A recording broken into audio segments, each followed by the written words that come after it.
Hello friends, welcome to my channel.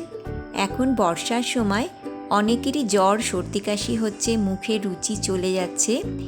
এই সময় এইরকম সহজভাবে যদি করলা ভাজা করে গরম ভাতে প্রথম পাতে খাওয়া যায় তাহলে মুখের স্বাদ কিন্তু ফিরে আসে।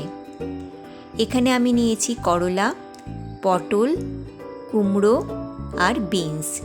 করলার পরিমাণটা বেশি রেখেছি আর সব ছোট ছোট করে কেটে নিয়েছি।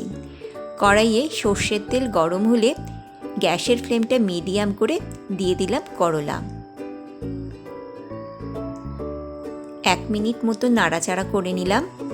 এবার দিয়ে দিলাম পটল আর বিনসগুলো। আবারও একটু নাড়াচাড়া করে নেব।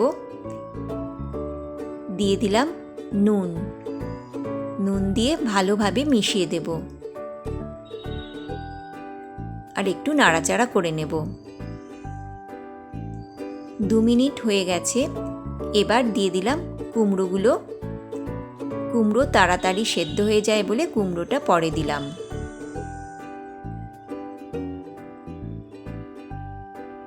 দিয়ে দিলাম হলুদ দিয়ে ভালোভাবে মিশিয়ে দেব। একটু নাড়াচাড়া করে কড়াইটা আমি ঢেকে রাখছি। গ্যাসের ফ্লেমটা মিডিয়ামে রাখা আছে। 7-8 মিনিট হয়ে গেছে। ঢাকনাটা খুলে নিলাম। মাঝখানে অবশ্য ঢাকনা খুলে নেড়ে নিয়েছিলাম। সবজিগুলো ভালো সেদ্ধ হয়ে গেছে। এবার এগুলোকে আমি একটা বাটিতে তুলে নিচ্ছি।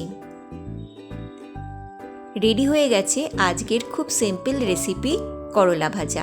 এই রেসিপিটা যদি ভালো লাগে তাহলে অবশ্যই লাইক আর কমেন্ট করবেন। নতুন বন্ধুরা অবশ্যই সাবস্ক্রাইব করবেন। ধন্যবাদ।